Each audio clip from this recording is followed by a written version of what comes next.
ہوتی ہے۔ فرمایا کہ ان لک، بس یہ ہو گیا باغات وغیرہ اور چیزیں، اب اس کے بعد مویشی اور دودھ۔ ان لکم فی الانعام لعبرہ، بے شک تمہارے لیے چوپایوں میں بھی سبق موجود ہے، ان کو دیکھ کر عبرت حاصل کر۔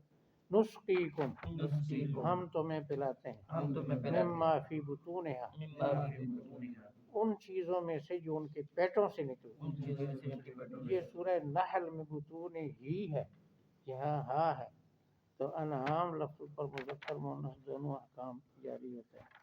اچھا، وہاں پر ذرا وضاحت ہے، من بین فرث و دم لبنا خالصا سائغا للشاربین، وہ چارہ اور گوشت کھاتا ہے جانور، اور پھر آگے جال کر کچھ فضلہ بنتا ہے اور کچھ جو ہے خون بنتا ہے، اور کچھ جو ہے ان دونوں کے درمیان سے دودھ بنتا ہے، جس کے اندر نہ خون کا رنگ اور نہ وہ گوبر اور اس غلاظت کی بدبو، خالصاً خالص ہوتا ہے، سائغ۔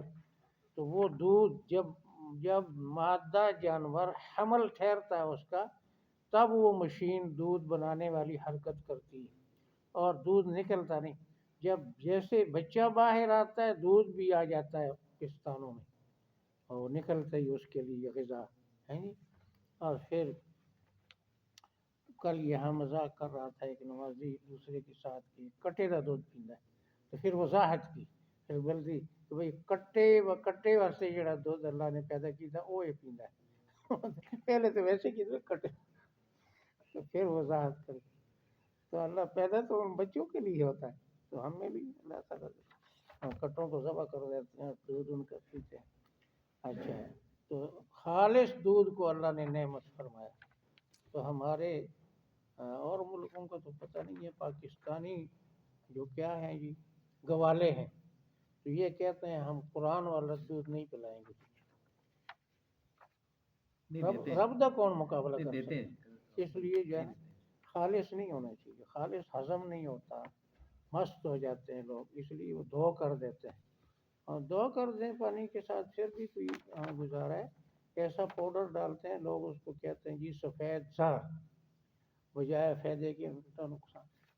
اچھا، پیسے بھی لیتے ہیں، زہر بھی کھلاتے ہیں۔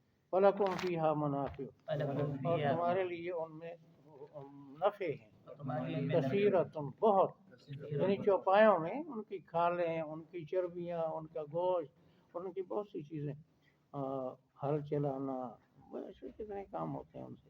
وَمِنْهَا تَأْكُلُونَ، بعض کو تم کھاتے ہو، وَعَلَيْهَا وَعَلَى الْفُلْكِ تُحْمَلُونَ، مویشیوں پر بھی اور کشتیوں پر بھی تمہیں لادا جاتا ہے، سواری کرتے ہیں۔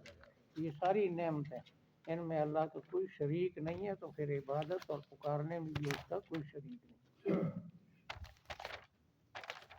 اچھا جی، کدھر گیا؟ ہاں، وَلَقَدْ خَلَقْنَا الْإِنسَانَ، یقیناً ہم نے انسان کو پیدا کیا، مِن سُلَالَةٍ مِّن طِین، مٹی کے خلاصے سے، سات سے خلاصے، ثم جعلناہ نطفہ، پھر اس کو ہم نے بنایا منی کی بوند، فی قرار مکین، مضبوط ٹھہرنے کی جگہ میں، ثم خلقنا النطفة علقہ، پھر ہم نے اس منی کی بوند کو جمع ہوا خون بنایا، فخلقنا العلقة مضغہ، جمے ہوئے خون